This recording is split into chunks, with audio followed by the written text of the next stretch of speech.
my next guest, he's also a man of the people. He is the host of the Gojo and Golic show. He's Mike Golic Jr. He's a man of the people who has been to many of these places throughout his visits.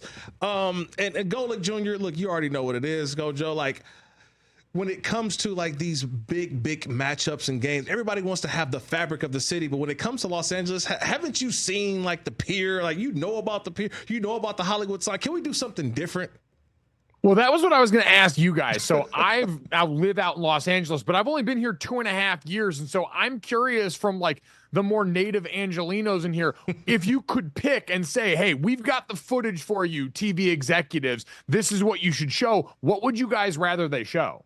What would you rather they show? Oh, let's get into the darkness. I want to see the Playboy Mansion. Like, I want to go. Like, give me a Star Tours, essentially. Right? You know what I mean? Yep. Playboy Mansion. That was a good one. Hermosa Pier. Yeah. Like, I want to know where it goes down. South, exactly. You know what okay. I mean? I would show just the 405 at like 5 o'clock. Yeah, exactly. Like that'd be the real fabric of like just gridlock traffic. And let's show everybody who's trying to get to the game. That's why it's half full at the moment, because everybody's still trying to get here on Monday night. That'd be a good one. Also, Kirk, that's what I want is. Yeah, I want exactly. someone with the camera in the passenger seat of a car. And you know how they do those time-lapse videos? I want them to do a time-lapse video of someone moving like 10 feet in the middle of rush hour. Love it. Love it. Gojo, we had a lot this weekend, especially when it comes to college football. He's also a great college football analyst as well. And I love this college football season because it's like we're going to have chaos. Teams are losing games, and that's okay. It's okay to lose once. It's actually okay to lose twice, but you're not out of it. And this week, or last week, I should say, Ole Miss beat Georgia. I didn't think Georgia was going to lose another game, but yet Georgia lost. Ole Miss won. It's just chaos. And that as we get closer to the end, we're going to see much more of this chaos of teams that we envision would be in losing 2 or 3 games. And how many teams will the SEC get into this 12-team expanded playoff? Yeah, no, and I think that's going to be the interesting battle that we see, because in the first round of the college football playoff rankings that came out last week, you had, unsurprisingly, both of the major power conferences in the Big Ten and the SEC represented with 4 teams each. And with the Big Ten, it's a very top-heavy group. We know that those groups in Ohio State, in Oregon is a new member of the Big Ten, and Penn State, and now in Indiana, Kurt Cignetti's group in year one, you've seen them play largely easy schedules until they've got to play against each other. Ohio State took care of Penn State already, and now you've got Indiana and Ohio State facing off November 23rd. And so I think that group is secure for that reason. For the SEC, it's going to be really interesting, and I think a lot of it hinges on what happens this weekend with Tennessee and Georgia playing each other. Georgia coming off the loss to Ole Miss, where for the first time in most of our lifetimes in recent memory, in the Kirby Smart era of Georgia football, they got out physical. And to get out physical by Lane Kiffin's Ole Miss squad is not something that I think a lot of people had on their bingo cards, but that portal defense really showed up.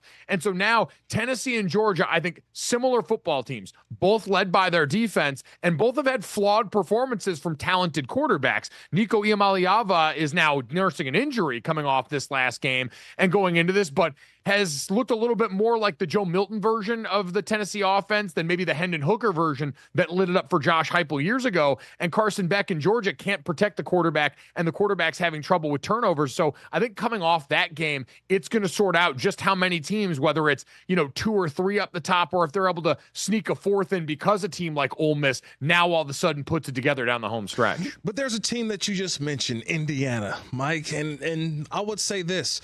We needed Indiana. I didn't know how much we needed Indiana, but we needed Indiana football to be good. Not because it's a traditional power, because we needed Kurt Cignetti. And for people who didn't know him before, you know him now. The dude is who he is. He's been like that since he's been a coach, whether it was at James Madison, even before that, and then coming in, gets the Indiana job, and it's like, look, we're going to be good. I'm telling you, we're going to beat Ohio State. You mentioned November 23rd. I've almost said that November 23rd is actually part 1 of the Big Ten Conference Championship. How cool has Kirk Cignetti been for college football this season?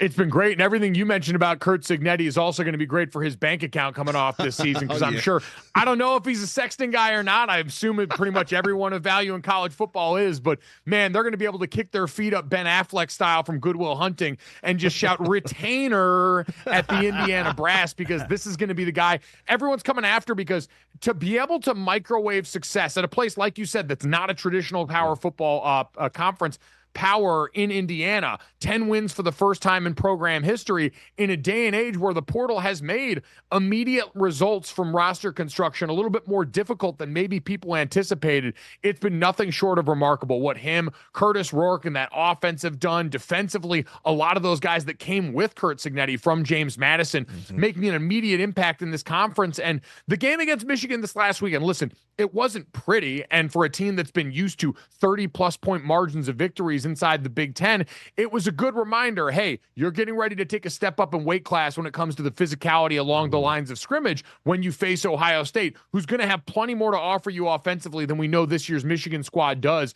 But I think watching the way that they came out jacked up, ready to try and set a physical tone against that team is just a reminder of how much buy-in and confidence he's been able to instill in them early on. Mike Golic Jr., the co-host of Gojo and Golic, also a college football analyst. I'll follow him on Twitter at Mike Golic Jr. Last year, they were 4-8. They had the college football world going in September. And then all of a sudden, like October hit, November, and it just didn't look good for the Fighting Primes of Colorado. That's why I call them the Fighting Primes. But look at them now, 7-2. They control their own destiny right now, Golic Jr. Colorado can possibly make it to the college football playoff. They win 4 games in a row, their final 3 in a conference championship game, which they'll be in. If they win 4 games in a row, can you imagine Coach Deion Sanders and Shedeur Sanders and the whole Colorado Buffalo entourage in the college football playoff? I can't wait if it happens. I wonder if we'll finally talk about him then. It seems like now it's finally having the rubber meet the road, but it's amazing to me how all of last year, when it was the conversation going on, Deion at the mic, how much we talked about this team after the initial run, and then, the injury to Travis Hunter, the way the season started to go off the rails, and ways that were predictable in year one when you portal that many players into a new program. But now in year 2, the funny thing happened where, hey, the offensive line where they added a bunch of talent in portals all of a sudden started to look better. Defensively, they've been much more buttoned up than last year, and now all of a sudden they're doing good football things. They're a solid football team in so many areas, surrounding 2 incredible skill players in Shedeur Sanders and Travis Hunter, who are still the stars of that show, but to see them committed to so much more of the other parts of the game that were void on that team last year, it's been really encouraging. And so, yeah, I expect them to control their destiny up until that point. And now if we look ahead to the potential matchup with BYU in the Big 12 championship game,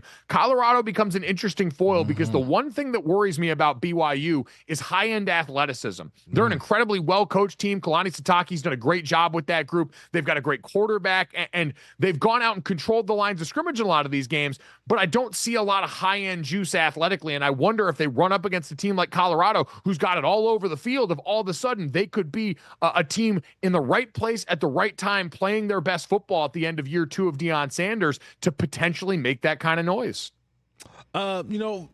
I've played in a lot of venues. You've played in some bigger venues, maybe even than I, throughout our college football time. Have you ever had a tortilla thrown on the field? I did when I played against Arizona State. They threw tortillas on the field. Now, if they would have had some carne asada, it would have been different. Now, it would have made me a taco and left. But seeing the tortillas being thrown on the field by Texas Tech fans and then seeing Shedeur Sanders sign a tortilla. I've never seen that, Golic Jr. I know you're a man of the people who love to see interesting things on the net. I saw this and I immediately start laughing. And I'm saying, how much is that tortilla going to be worth in a couple years, possibly? Yeah. Serving a tortilla. Is this like you see ancient texts that are preserved at libraries where it's got to be behind the glass and it's got to have just the right sort of things around it so it doesn't dry out too much? I'm worried about, can you get that sold before it starts to flake, or before someone like me looks at it and just gets caught with their blood sugar low at the wrong time of day and to be a snack, marker be damned. But no, by him, cool for him to take the picture afterwards. I mean, obviously, the Texas Tech fans throwing garbage onto the field need to be reprimanded accordingly. And Deion Sanders lost it on the sideline, understandably so, when being faced with the idea. I think a ref told him that, oh, well, your players are blowing kisses after they. What was that about? As if that's an excuse to throw stuff onto the field the way people did. But I would much prefer, I'll tell you this, the tortillas over what I got when I was at Notre Dame, and on senior day, we got snowballs thrown at us by our own student section. Now, we were losing the game, so that didn't help the cause either. But imagine sitting there having to worry about what's going on the field, and all of a sudden you get that dull thud of a snowball in November in South Bend hitting you in the back of the head. That didn't go over well either. Mike Golic Jr., co-host of Gojo and Golic, on Twitter at Mike Golic Jr., college football analyst as well. Because I know, like I said, you're a man of the people who we love controversy, we love things. They're like, wait, what had just happened? And so I want to take you to Mark Harlan. He's the athletic director over at Utah. He had a Jerry Jones moment after the game between BYU and obviously Utah. Mark Harlan, the AD, went and grabbed the mic, said, I got something to say. I'm like, wait, when does athletic directors take the mic after a game? The ref stole the game from us. The Big 12 officials need to be reprimanded. Well, he was reprimanded. Utah athletic director Mark Harlan, he was fined $40,000. Gojo, like, I've never seen an athletic director go to the mic after the game, to the podium, to let people know that they stole the game from the Utes. Yeah, it's a bold strategy. I don't know if there's a misses in his life there, but I'd imagine that pocket getting lightened $40,000 probably didn't go over well on the home front. But I'd say this, like, normally when we talk about this with coaches, there's something that to me is endearing about it. It's the same reason coaches will go and draw flags trying to defend their players on the field to show my team, hey, I've got your back. If you're in a bad situation, even if we may be in the wrong, we'll sort that out behind closed doors. My favorite coaches were always the one that says, I'm going to stand up and take the bleep that rolls downhill for you on the outside, and then we'll address this in the meeting behind closed doors, but it's always going to stop with me. I don't know if that hits the same with an athletic director. Like, I'm trying to think it back in the day if Jack Swarbrick would have got on the mic and gone like this for us, if I'd have been like, yeah, he's got our back, or if it's just one of those moments where you want to get through this. It was already a tough loss. You're in a tough season if you're Utah here, trying not to draw too much attention to the fact that without Cam Rising, the thing sort of imploded here, and he might be back for another season of college football and just keep this thing moving. So an interesting choice, a costly one for him, and maybe not the right foot to start off on in year one in the Big 12 when you were supposed to be the one winning the conference. A couple more questions for you, Mike, because I got a lot, man. It's a lot on my plate. 'Cause I'm looking at right now with Cam Ward and Miami losing on Saturday. Is it Ashton Genty and Travis Hunter, the favorites for the Heisman right now? We've got 3 weeks left in the conference championship week. And I'm like, there's nobody else who separated themselves from these two players, the Boise State running back Ashton Genty and the two-way player in Travis Hunter. I don't see an underdog coming out of nowhere and surpassing these two guys for the Heisman. Yeah, so it's really interesting. I am of the belief, and listen, I'm fortunate enough to be a Heisman voter, and so this is something that now down the stretch of the season, I'm starting to consider a lot more. Yeah, I know. I don't have many bona fides in my credentials that I get to flex, and so every once in a while I love throwing the Heisman voter thing out there because people sort of stand up at attention. But I'd say this. If you thought Cam Ward should win the Heisman before this last weekend, man, I don't know how much more the guy can do. He'd been dragging that Miami team through a bunch of close games to begin with and throws for over 350 and 3 touchdowns in this game again. So I still think he's going to deserve his day in court. This is an award that's often criticized by some for being one that goes to the best quarterback on the best team. Well, we've got a funny thing happens this year where there's not as many teams that we look at and say are heads and tails. Even number 1 ranked Oregon and Dylan Gabriel, who's in the mix for this, aren't seen as markedly better than everybody else. And so now we've got to actually watch and see. And so I think it should be very close between Travis Hunter, who's doing something the likes of which we've never seen, and doing it at a high level. There's no gimmicks to this. He's vital to Colorado's success on both sides of the ball. All of these guys having their play lead to winning football matters. Him, Ashton Genty, who now, because of the expanded playoff this year, we can say is leading a Boise State team that's got a chance to be the Group of 5 representative in the college football playoff and play in the big dance. And then, of course, you've got Cam Ward, who's got my Miami still competitive in the ACC title race here, despite the fact that if their defense was the only one in charge of this, probably would have lost multiple games well before this point. And so I think all of them have been incredibly deserving, and now it's going to be a great test for everyone to actually go out, do the homework, and watch the games to determine who actually takes home the hardware. You know, I got one NFL question before you get out of here, Golic Jr. is, Micah Parsons had some comments after the game. I think the one thing that really slid in there, no one's really talking about, is he kind of tried to retire your Notre Dame brethren in Zach Martin. Like, Zach on his last leg, I'm trying to win one from him. I'm like, wait, why are we just retiring Zach Martin all of a sudden? But when you hear, Micah Parsons' comments, obviously he's a podcaster outside of his role as linebacker for the Dallas Cowboys. What did you think of his post-game comments?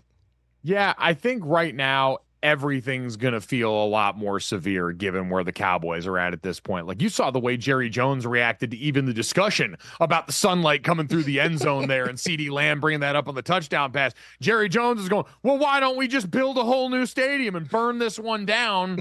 Even though no one is suggesting that just, put up some curtains maybe and help your football team. What do I know? So, no, I think all of this is a symptom of losing, and the Cowboys really trace that all back to Jerry Jones, who got complacent, I think, and you know this far better than I do. In that league, you can't just rest on what's worked before. You can't just say, well, hey, we've won 12 games a year for the last 3 years.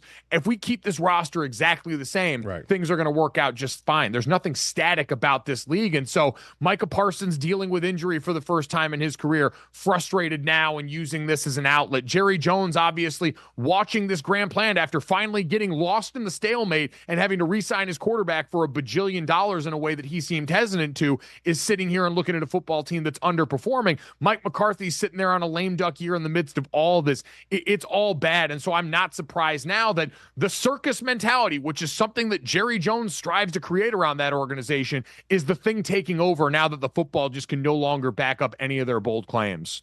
He's Mike Golic Jr., the co-host of Gojo and Golic. Follow him on Twitter at Mike Golic Jr., college football analyst and broadcaster. Mike, man, I appreciate the time, man. Always great to catch up with you, brother. Catch up with you soon. Awesome. Sounds good. Thanks for having me. Catch the Rich Eisen Show every single day on the Roku Channel, 12 to 3 Eastern, for free.